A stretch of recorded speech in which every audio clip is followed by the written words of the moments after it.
Hello, everybody. I'd like to introduce you to our first debate, and we're talking about the futures of HGVs today. And I'm very pleased to be joined by Darren Bell, who's the Group Fleet and Compliance Director from DX, and Sam Clark, who's the Chief Vehicle Officer at GridServe. Thank you very much for joining us today, guys. My pleasure.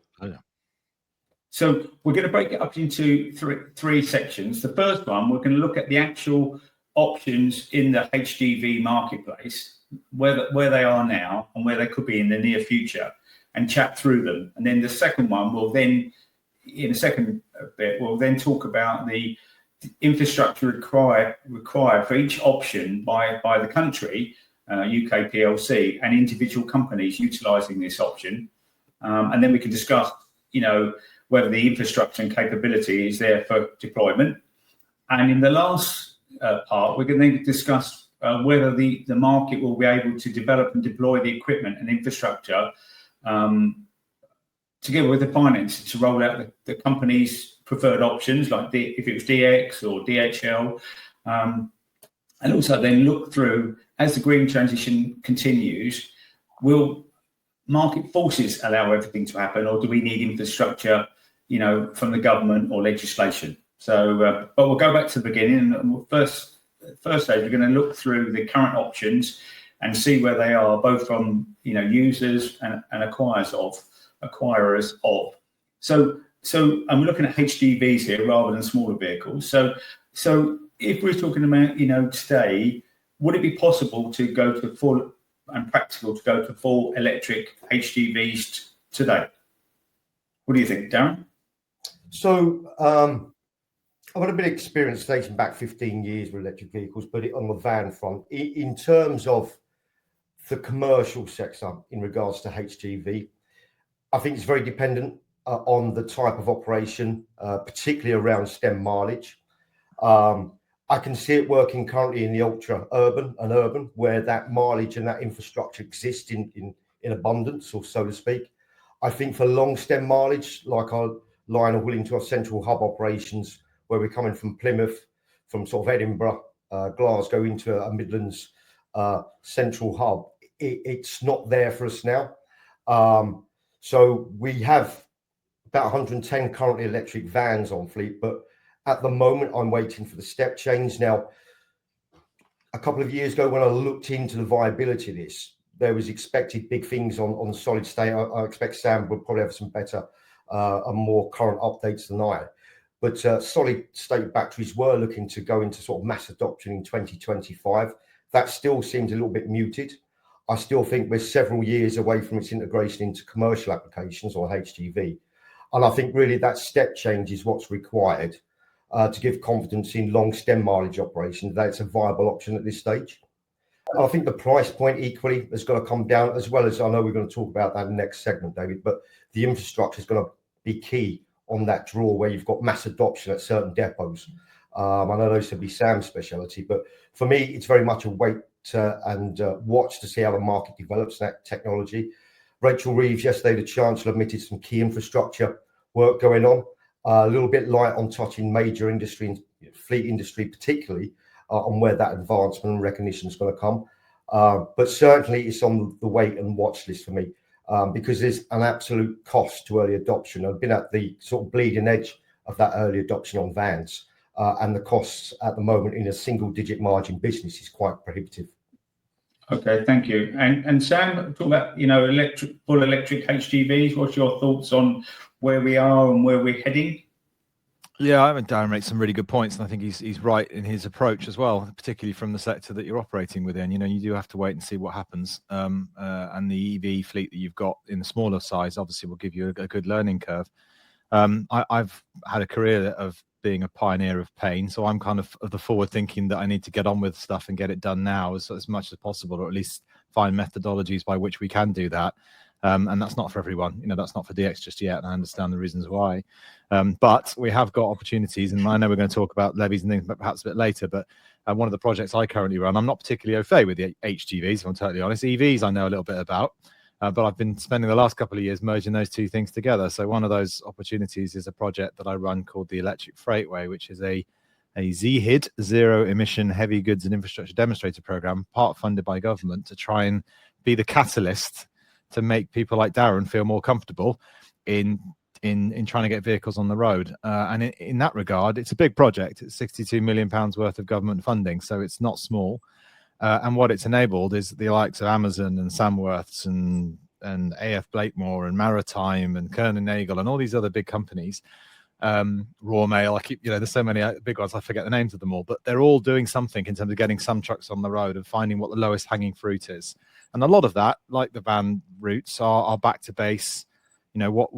Where can you mitigate that stem mileage that Darren mentioned before and be able to run these vehicles effectively and more cost effectively, notwithstanding the fact that comes with some grant funding, which softens the blow at the moment while the capital cost is high. But already we've been going now about a year and a half. We've got 142 trucks ordered. About 10%, 20% of those are now on the road. And some of those hauliers have already started saying to us, and it's the beginning, right? But it's the thing saying, well, we want to start looking at trunking routes now. So they've done the short haul stuff. They've proven that it works. And now they want to see how they can stretch it. And again, to Darren's point, and the company I now work for, GridServe, is all about the infrastructure, which enables that to happen. So my time has spent, most of my time at the moment is working out the best way and the most strategic place to put high power charging on the motorway service area networks in particular, that enable the people to have the comfort of stretching those distances a bit further. And then we'll get into a zero emission world of the future, which reduces the massive amount of CO2 emissions that transport, or HGVs in particular, create on the UK roads. So we've got to start somewhere, I guess, is my point. I understand Darren's more conservative approach, and I'd be the same in his shoes. But similarly, we do have to crack on and get stuff done in this sector, otherwise it will never happen. Yeah, and that's the idea of this, really, is to talk about where we are, where we go, how things change, and can we change it ourselves by the market forces, or does it need to be driven? And you mentioned, Darren, a solid state battery. To be honest, I don't know a lot about that. Is that a game changer when it comes? Yeah, what it essentially is doing, it's probably doubling range and doubling charge times. That's what it was sort of pitched at initially a good few years back. The likes of Nissan and others are investing in that technology. I think it's still quite new and under development. I think when that's deployed at some form of scale, which can see mass adoption, and I do believe cars clearly first will come in and use the application of solid state, but it still seems a little bit dragging its heels from where they were pitching it a couple of years ago, saying it's going to be mass rollout 2025. I know the manufacturers is going as fast as they can. I think supply chain, as well as the emerging technologies, is still gearing up for that. But certainly, I do absolutely believe that will encourage, to Sam's point, more mass adoption where you've got extended range requirements, and that would support that. And it's also the turnaround times as well, when it's going back from, let's say, from depot location, transit to its hub, having that ability and that infrastructure in place to do the return leg as well, without impacting too much on drivers' hours and operational commitments of the vehicles themselves. Yeah. Anything to add on that, Sam? No, I agree. I think what I'm encouraged by is that electric vehicles have been around for 150 years, right? The principle hasn't particularly changed. It's a battery and a motor. There's lots of other technologies. There's lots of other involvement in fuel-based propulsion, whether that be CNG, biodiesel, hybrids, synthetic fuels, etc. They all have their place. What I like about EVs is we're talking about the technology just in the battery, and that will continually get better, and it already is, right? The battery density is improving. The power that these vehicles can take is improving, and the type of battery technology, whether it be solid state or others, it's constantly evolving. But the principle is still the same. It's still an electric truck. It's just getting a more dense, lighter battery, which enables greater payload, etc. But the principle of the vehicle is the same. And so there's only really one component that needs to continually evolve, and which is the battery. And that can support us for a long, long time into the future without burning anything. And so that's the thing I think I take greatest encouragement in, is that the technology is at a stage where we can definitely do things right now, today, on the lowest hanging fruit in people's operations. But the same principle, the same technology in a few years' time will be able to do the long haul stuff as well, without a huge paradigm shift in the type of vehicles that are required. So it's one of the reasons why I'm a big EV advocate, because I just see that battery technology is the one component that needs to evolve over time. The rest can stay the same, and over time we'll be able to get to an emission-free solution.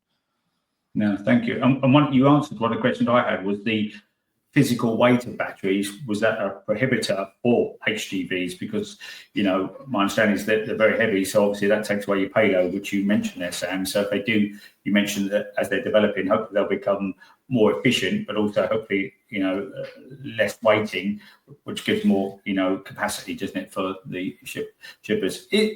Right here, right now, Darren, is the weight of the batteries an issue at all in small vehicles or large vehicles? It certainly is a factor on van, moving up to 4 ton, and obviously the license and training requirements around that. I would suggest that in the HGV, it's very much going to be sort of industry segment dependent. If you're in aggregates, yes, it's going to play a huge role in terms of that weight. Where your current parcel, sort of general freight, depending on payload, typically I think it's lesser of a concern than it would be in a small van, just by the golf in weights carried themselves. So I wouldn't, on the basis of weight, discount EVs in terms of on truck. But again, it's price point, availability and range for me, not necessarily the piece around sort of payload. That does very much come into play on vans, but in truck, I see it slightly differently. Okay, thank you. So we said we go through the different options. So is there, the next one on the list, I've got sort of CNG, like compressed natural gas. Is that out there at the moment, past its day, not developed? Where is that in your opinions, both guys?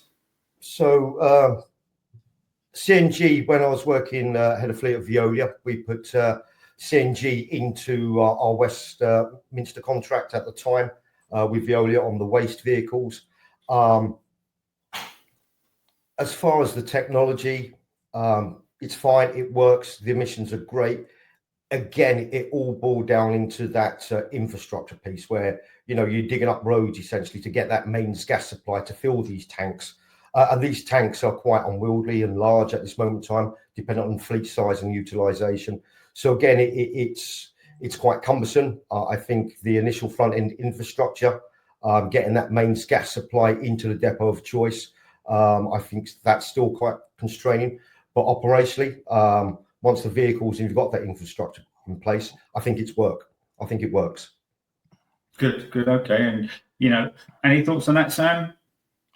No, this line of question is going to be a bit further afield for me, David, to be honest. It's not a problem. I agree with what Darren said. Yeah, I mean, it does require that infrastructure and the refueling networks. And it needs to be produced sustainably. Like many of the examples I think we're going to talk about, a lot of it requires quite a lot of energy generation just to get to the point of being able to refuel the vehicles, and that energy needs to come from somewhere. It needs to be sustainable, and that's one of the key things for all these different types. I do feel, I feel strongly that they are bridging gaps and they're needed. But anything that's burning stuff ultimately needs to stop. So there is a place, but there also needs to be a long agenda that says it needs to be fully sustainable with zero emissions in at the end of the day. Definitely, yeah, and also you could almost have a different debate about whether it be electricity or gas. How is it produced? Where does it come from? And how green it all is? But that's for a whole different debate by other people. Next one I've got on the list is HVO biodiesel. Any thoughts on that, Darren? Yeah, so it's really topical for us, David, in that I've switched 100% to HVO in the last 2 weeks at our central hub bunkered fuel site. And typically we sort of consume about 3 million litres of fuel at that one site. That's our trunking focal point. And again, relates back to that kind of stem mileage into our sort of our network of depots dotted the width and length of the UK. So interestingly, it is only costing us 116k more on that sort of £3 million spend to switch to HVO. Now, the green credentials in terms of our ESG reporting, just by switching that one bunkered site alone is the equivalent of running 550 electric vehicles. Now, I know I think it's a short-lived, I think it's a temporary move to lower emissions. I don't think it's the answer going forward. There are still concerns around where it's sourced from and how it's sourced, what it's made from, deforestation and sort of utilising land mass for the production of particularly palm oils, which seem to be very damaging of concern. But I think in terms of reducing that NOx, which is that sort of sits at ground level, which is that nasty gas that we all don't want to be breathing, I think it serves a purpose. But I only see that as a gateway into future technology, into lowering emissions. So it does a here and now, and the beauty of that, we switched that on within 2 weeks, agreeing commercials to getting tanks cleaned and filled. So we are committed to our ESG reporting. We are trying to do what we can, but equally, it's got to be operationally and commercially viable. And when you're a single-digit margin service sector business in our field, that cost of early adoption that I spoke to before is key in making those commercial decisions. So, but it gave us a great sort of launch pad without going into other major infrastructure projects, whereby it was a simple switch. Our manufacturers, most of our vehicles, well, our average age is 3.1 years of age across all our commercial vehicle fleet. So the engines are compatible. We've taken the HVO endorsed by our manufacturers. So it's been a really quick win. I don't think I see the sustainable future in HVO, but I certainly think it can do its part in the UK at the moment, in the commercial sector, in lowering immediate emissions, particularly around NOx. Thank you. And again, that ties into what you were saying, Sam, about, you've got an end game that want to be as green as we can, whatever the ultimate answer is and however it works out. But, there'll be transition periods that you're making adaptations and changes, all headed towards the correct direction, because we've all got pressures by, political pressures, wanting to do the right thing as human beings, but also, your customers, that Darren, will be saying to you, look, show us your green credentials, because they want the green credentials. Maybe they don't want to pay for them, which we'll come on to later, but they want the green credentials, and we all want to do the right thing by everyone. Okay, thanks for going through that. Compressed natural gas. So that's India, just sort of kind of on that sort of Veolia piece around that in Westminster. Okay. So again, it's infrastructure driven on that. It's very costly to dig up sort of main roads and junctions, particularly in the urban environment, for those mains gas pipes to get where they need to be. And at the moment, it's an option, but I'd say that's probably low down the pecking order for most in the commercial HGV sector, unless you've got access to that supply and resource. I think it's quite cost impeding, I would suggest. Okay, and the next one I've got is synthetic fuel, like e-diesel and e-gasoline, and I know nothing about them. Are they in actuality or perception? Are we talking really sort of about biofuels and the additives into traditional sort of diesel? I mean, that blended rate they're doing, I think it plays a part, David. But I guess the main sort of operators in that space, it's down to them to market that and get the price points right. Again, it's every little helps, I believe, from an ESG and sort of CO2 and certainly all those nasty gases. If we're reducing it, it's got to be a good thing. But I think it plays a very small part ultimately. Oh, okay. And I saw the next one's going to be hydrogen. And I saw an article about JCB, had something, £100 million development last week, but obviously. And is hydrogen something that's out there at all at the moment? It's practical, or could be a solution? And maybe I'll ask you first, Sam, and then we'll come back to you, Darren. Yeah, sure. I mean, just to touch on the biodiesel and the synthetic fuel one, I think let's be honest, EVs are not going to be here immediately overnight, right? It's going to take time. So anything we can do to bridge that gap in the meantime, I think is a good thing. And we can convert existing engines and find methodology by which to do that. Then why not? But also, I think Darren made a really good point about about where it's being sourced from. I think the aviation industry might be wanting quite a lot of this stuff, which might create greater demand in that sector and therefore push prices up for those in the transport sector. So we'll have to wait and see what happens there. As far as hydrogen is concerned, and I went to a decarbonisation summit for the last 3 years and spoke at all 3 years. And 3 years ago, hydrogen was a sort of 50-50. People were saying, oh, that's what we need to wait for. 2 years ago, everyone was a little bit skeptical about it. And then this last year just gone, it was the butt of jokes with all of the Slido messaging and stuff that came up, and it's a technology which is rapidly demonstrating not being viable on the roads of the UK. I mean, cars and vans are pretty much gone now. And I think trucks is the next one that people are beginning to realize it's just too price prohibitive. It's far, far too inefficient to generate the energy to only convert it back to electricity in the first place. And with the emergence of EVs getting better, the gap between that range capability and EVs is slowly but surely reducing. The investment required, the billions, if not trillions of pounds required to put a viable hydrogen refilling solution in place, whilst hydrogen truck companies are going out of business, means that it's just economically not the right application, in my humble opinion. As pure and clean as it seems in principle, the commercial viability, and Darren said twice now, quite rightly, he's working on single-digit margins. Hydrogen is going to put you in double-digit loss very, very quickly, and that's just not going to be sustainable from a commercial perspective. But conversely, all my anecdotal conversations in my recruitment business, talking to logistics with the other day, the same feeling is about electric vehicles at the moment, about the cost to buy, the depreciation of them. I'm not challenging what you say. It is a mass. Whichever option we go, there is a massive cost and change. Premium or cost that needs to be dealt with or sorted out over time. So it's very. That's